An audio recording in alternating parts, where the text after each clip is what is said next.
What's good, Podcastville? You found the Bystander Podcast. Happy generic time of day to you.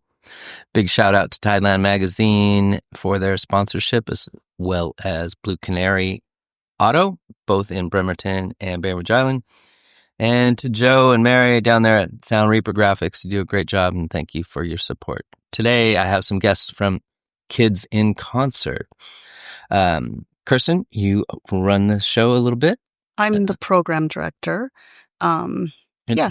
Tell me a little bit about how this got started and when it got started. We started about 2011 with, it started with us going to the Head Start program in Suquamish.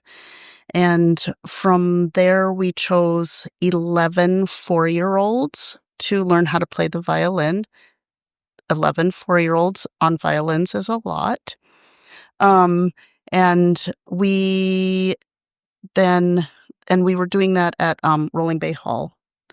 And then we realized that the bridge was a barrier for the kids because they were all from Suquamish. So we decided to move across the bridge to Suquamish.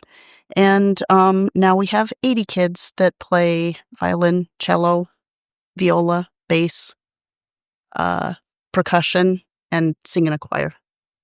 So you do it all? Yeah. Nice. Yep. And what made you decide to start this? So I'm not one of the founders, but... Let's shout out the founders. Who's the founders? Laura Millison and Roy Naden and his daughter Michelle Naden were the founders, and Kim Gerlitz. Roy was a lovely man who was involved in all kinds of music, and he saw a 60 Minutes documentary about El Sistema in Venezuela, and he wanted to start an El Sistema-inspired program here. So El Sistema is, well, I'm going to actually let Ani talk about El Sistema because she grew up in the El Sistema program in Venezuela. Yeah, please tell me a little bit about your history.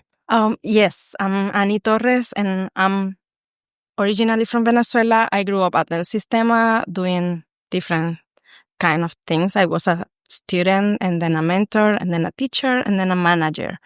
So El Sistema is a social music program for free that is all over the country and has inspired many other programs around the world.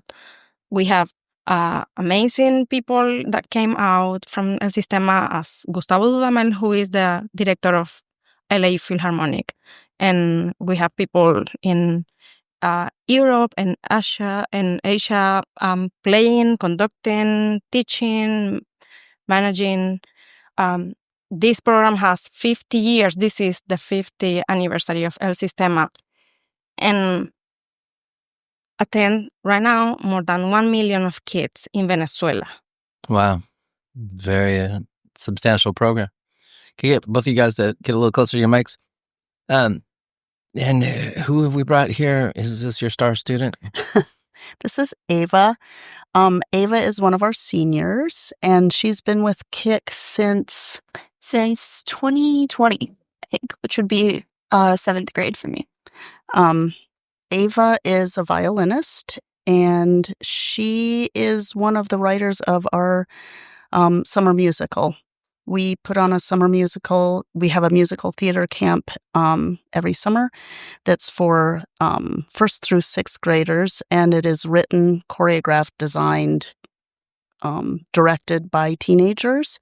And so we have 3 performances, and then it's done, and we move on to the next year. And Ava is really crushing the writing this year. Ava, how did you find Kids in Concert? I'm not exactly sure. I started playing violin. I used to live in Denmark, so I started playing at an international school there, but I really wanted to join either an orchestra or a choir. And so my mom found KIC somehow. I think I had a friend, Amina, who had been in KIC before. And so, yeah, that's pretty much how it happened. Very cool. When was this founded, Kids in Concert? our first year, we were founded in 2010. Our first year was 2011. Okay. And how long have you been with the group? I joined as a board member, I think in 2012, maybe. And then was hired as executive director and then took a lateral move to program director. And so this board of directors, this is a nonprofit? It is a nonprofit, but I'm not talking about board of directors. I'm talking about the leadership of the program. So, oh, okay. Yeah. Gotcha. And what inspired you to get into music? Oh, it was many years back when I was in Venezuela, right? For real, I wanted to play in a mariachi, but they were no spot for violin. So I started playing the cello and I fell in love and I couldn't quit. I went to school for my accountant degree and I was still playing and it has been my whole life. Yeah, you can't play with numbers like you can music, right? Mm-hmm. So, share a little bit about the journey. What are the ups and downs of Kids in Concert? Has there been some highs and lows over the course of this time? Always. Yeah. Do you have a particular sad story or something very exciting to recall? Our most recent sad story is the loss of our NEA grant. We were the only Challenge America NEA grant recipient in Kitsap County and one of 8 in Washington State. We received the award letter in January saying, congratulations, you're getting $10,000, which was 50% of our camp budget. And then at the beginning of the month, we got a generic email that said, by the way, that tentative funding recommendation is no longer happening. So we're very good at, we're very quick on our feet and we're very good at turning rough things into good things. So we sent out an appeal and we're here talking to you about it. And we've been in a couple newspapers and even in New York, a Broadway publication talking about our loss of funding. People have been very kind and generous to help us fill that gap. It's, we have a very diverse group of kids that come with all the things that kids come with. And so we spend a lot of time managing big feelings and we've done things like had food drives for families that were in need and had rent drives for people that couldn't pay their rent and clothing drives for kids that needed new clothes. During COVID, we delivered cookies once a week because that's one of our things is every Friday we have the best chocolate chip cookies in the world that are made that morning. And so is it like a cookie drive? No, also we have the cookies on site and they get a cookie as they leave. But during COVID, we delivered them to people's houses. And my trunk was full of clothes and kids could just rummage around in my trunk to get clothes if they needed them so their parents didn't have to leave. So, we're a big family. We take care of each other. Yeah.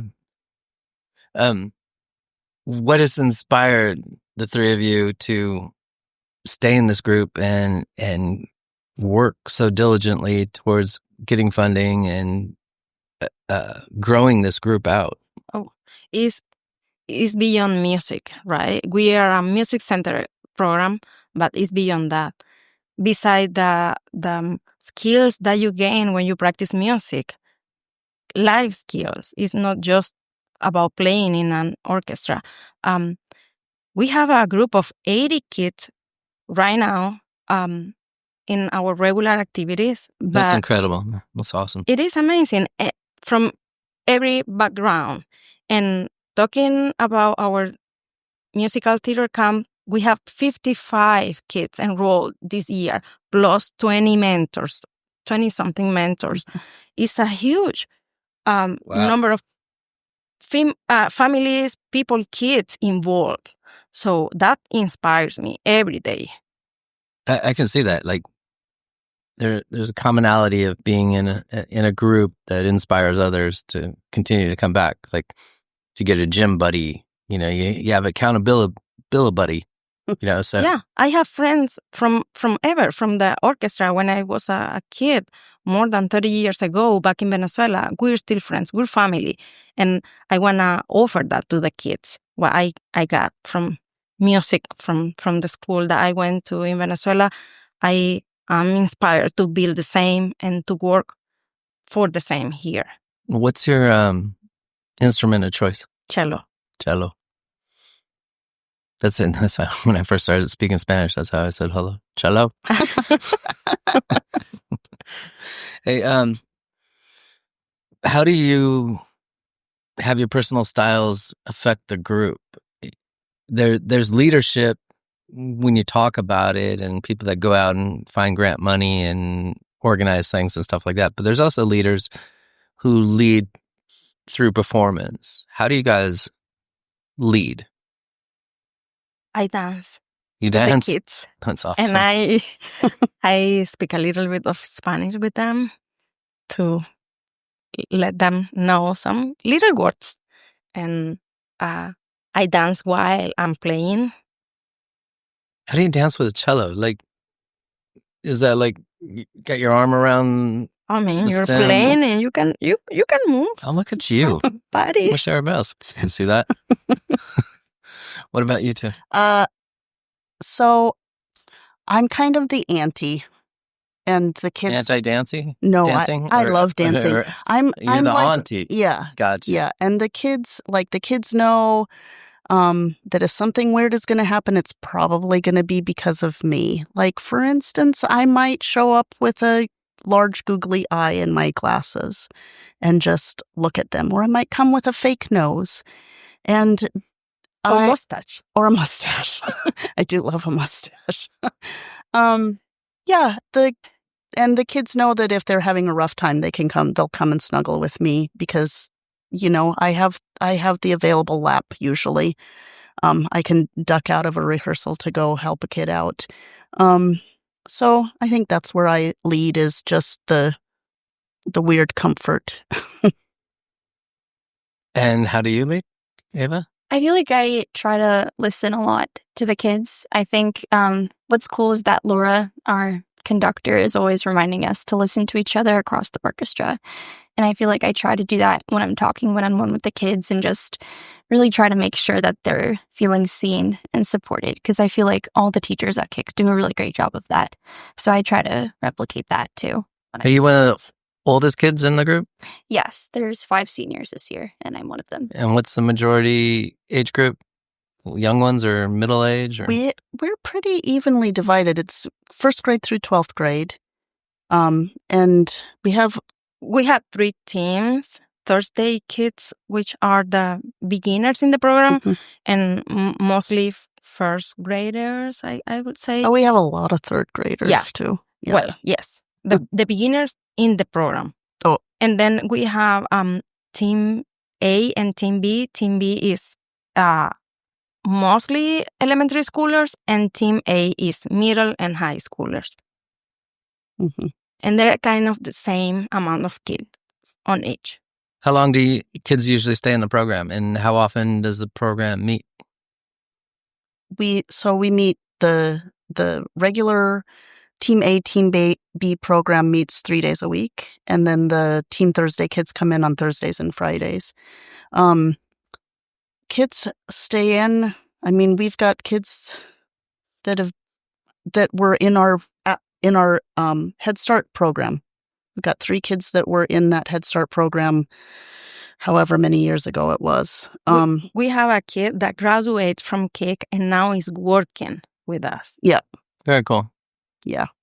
Ava, how does this balance out with high school choir and band? And is this supplementary to that, or is it something that you do outside of school and not in school? Like, do you do both? I do not do both. Personally, I've never been in the band at Bainbridge. Yeah, I mean, I don't know. I think this is definitely different. There's not very many Bainbridge people that come to this program. So I feel like it's a great way to just like meet a lot of people all around Kitsap. And yeah. And you said you were at West Sound is where you Yep. rent it, and tell everybody where that is. It's on 305 in between Suquamish and Poulsbo. Yeah, I think if people know the area at all, it's It's where the really bad construction just finished up. yeah, by the fireworks stands a bit up on the hill. Yeah. Is that a good? Yep. Mm-hmm. Okay. What inspires you to keep doing this? I gotta say, these kids are great.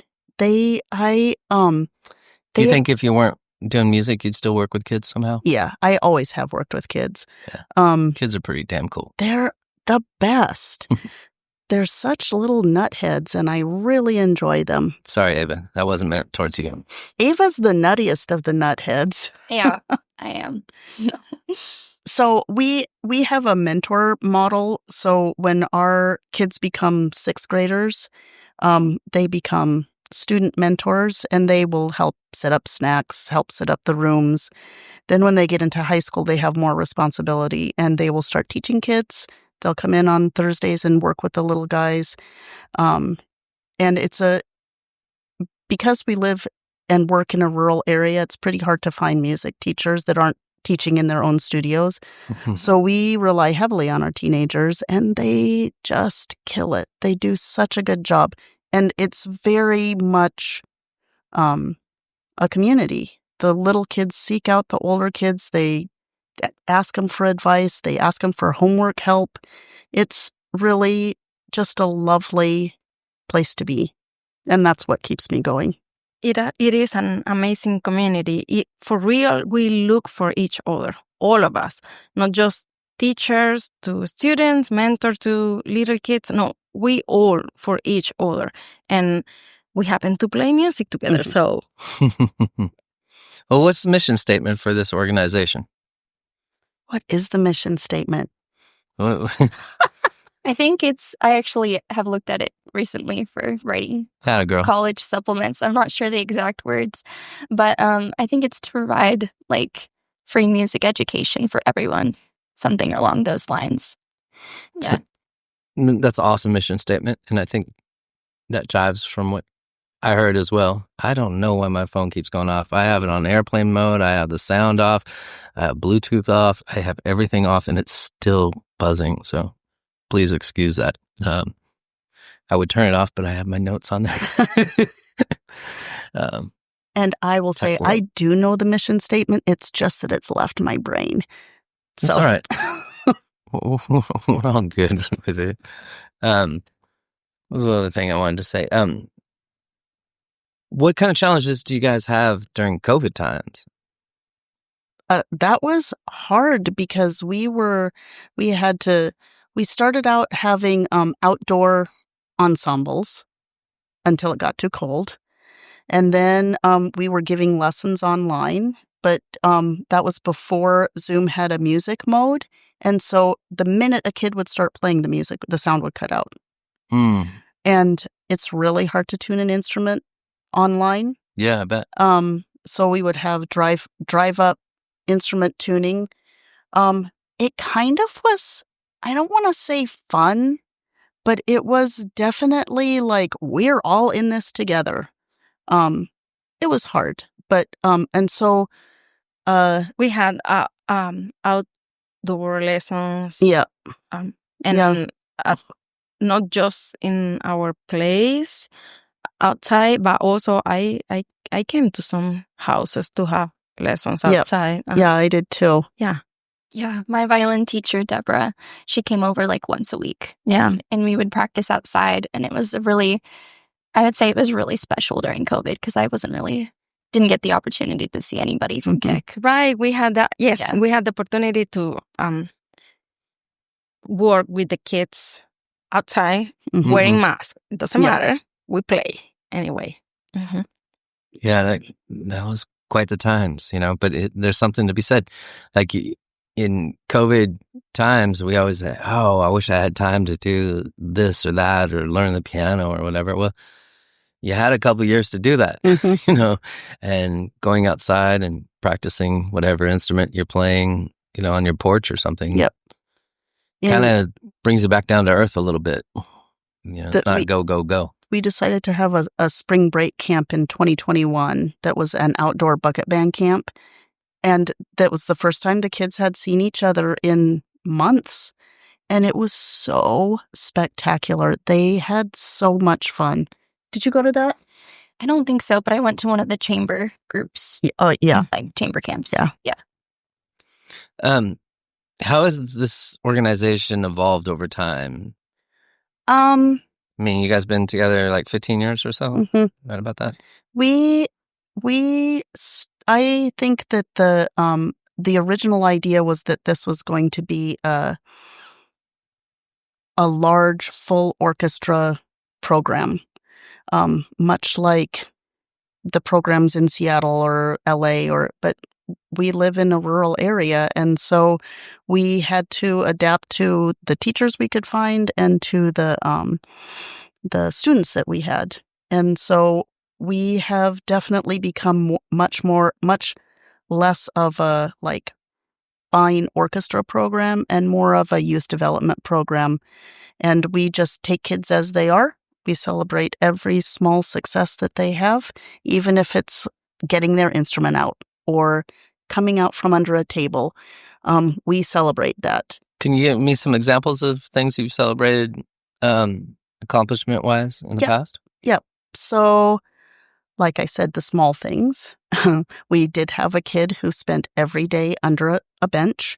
And the first day she came out, we all applauded her.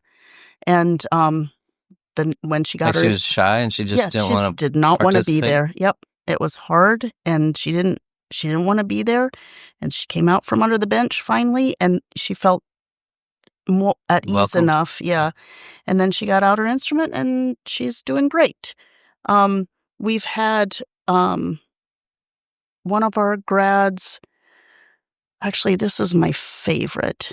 He did not want to he hated high school. He did not want to go to college because he thought it was going to be more of the same of high school. He was bored out of his mind. And we took him to Cornish, which at Cornish School of the Arts, every class that you take pertains to your major. So if you're taking a math class, it is a business math class so that you can learn how to be a musician and get paid. Mm-hmm. And it was the only college he applied to. We wrote letters of recommendation for him at 7 a.m. on the day they were due because that's when he let us know. And he got in and he flourished and he graduated with a degree in composition. He has written a couple pieces for us, including a piece that we performed at Benaroya Hall. Oh, wow. You played there, huh? Yes, we played there. What a great venue. It was great. And we got to sit with the side by side with the Seattle Symphony. And we did that again this year with fewer musicians from the Seattle Symphony, but over on this side. And it was spectacular. So, we get to do stuff like that that the kids love and they feel so empowered and they feel they are musicians. And that is great to see. What makes you think this is a good area for music for everyone? Anybody? Arts are being cut. And we are the Big time. Yeah, we're the only free music program in Kitsap County. We're the only free string program in Kitsap County. The only school in Kitsap County that has a strings program is Central Kitsap. And that's a ways out. Yep. And not everybody can afford private lessons. And private lessons are not the same as playing in a group. You can play solos all you want, but playing in a large group, I'm going to say it's better teamwork training than sports. How so? Well, because sports... The synchronicity? Yes. Well, what about synchronized swimming? You don't need to listen to each other when you're swimming. Yeah. You do when you play in an orchestra. All right. Sometimes you and your stand partner are playing two different things, but you're coming together and playing one huge thing. It's amazing. I believe it is, but I got to give you pushback. I mean, look, there's so many parallels in sports as a whole band would have in music. Okay, but there's no foe, right? You're not competing against somebody else. When you're playing soccer, you've got an opponent. There's no opponent in music. Well, you would say that golf is not a sport then. Oh, well, because there's nobody defending you while you hit the ball. Golf is the same thing as playing piano by yourself. Okay. We are making some haters out there. I love it. I'm just kidding. It's just not, but that's cool. You have your own opinion, and I love it. Look, I used to play soccer. I've got all the soccer injuries, but music is for everyone. Not everyone can play soccer. Yeah, it's a beautiful game though, and there's music being played on the soccer field. And being an ex-coach, I'm player, parent, referee. I'm going to stick up for soccer. I do love soccer. Good. So the main age ranges are basically any kid that's of age that wants to play, whether it be 4 or 5 or 18. We do not take 4-year-olds. No? 1st grade through 12th grade. What if they're advanced and they're 4 and they're in 1st grade? Here's the thing. They need that first year of a school setting because we are in a group setting. Mm-hmm. So they need to be able to know how to listen to an adult, a teacher. They need to know how to interact in a group. We've tried 4-year-olds, and they're so cute, and they just can't do it. You can't just give them a drum set and say go, put it down? That, my friend, is chaos. That's an animal from the Muppets, right? Yes. Okay, Babar over there. Ms. Labar, do you know who Animal is, the drummer of the Muppets? No. This is what 18 looks like right now. Thanks, guys. I'm age shaming you. I'm so sorry. So you brought your violin. You're about to play for us. Is that what I heard? No, not today. Okay. Ava, since I'm picking on you, let's have you answer this next question. What is a favorite story or moment that you've had working with kids in concert? Oh gosh, there's so many. I think the first one that comes to mind is just the experience performing at Benaroya with the Seattle Symphony. Yeah. Like that was our biggest audience yet. And it was just so cool. Even though that was just the older kids and not some of the younger kids, I think it was still like a really cool experience. And I feel like there was a lot of bonding too that happened that day because it was like a full day experience. And we were just like kind of all like in awe together of this experience that we got to have. But honestly, like there's so many small moments at Kick where we just are laughing, like even in orchestra over like small things that really just make my day. Very cool. Mm-hmm. At Ben Royale, did you get to play yourself? Yeah, I was a part of that. Yeah. Very cool. So how do you guys measure the success of your program? Like by how many kids that come through, how much money you can raise, how many events you can put on? How do you measure your success? I think we measure it by how our kids are doing. If they are... That's the best way to measure it. Yep. If they are thriving, we are thriving. How has Bainbridge and Greater Kitsap County received your guys' work? We have been under the radar for quite some time. Yeah, because I handled the radar, and I hadn't heard about you guys, and I was like kind of sad to hear that you lost your funding, and that was a big reason I wanted to have you guys on the podcast was like people should reach out and support this program because it's from everything that I've learned and from meeting you guys this morning, it's a program worth supporting. I totally agree. We are mostly made up of introverts, so we don't like to toot our own horns, but I feel like we should do more. Yeah, well, I'm an introvert, extrovert, both, depending on the time, but I will gladly toot your horn for you. Thank you. Because I have no musical ability, but I can toot and can also play the triangle if needed. Yeah. One time. You would fit right in with our percussion kids. They are nutty. What are you saying? I'm not saying a word.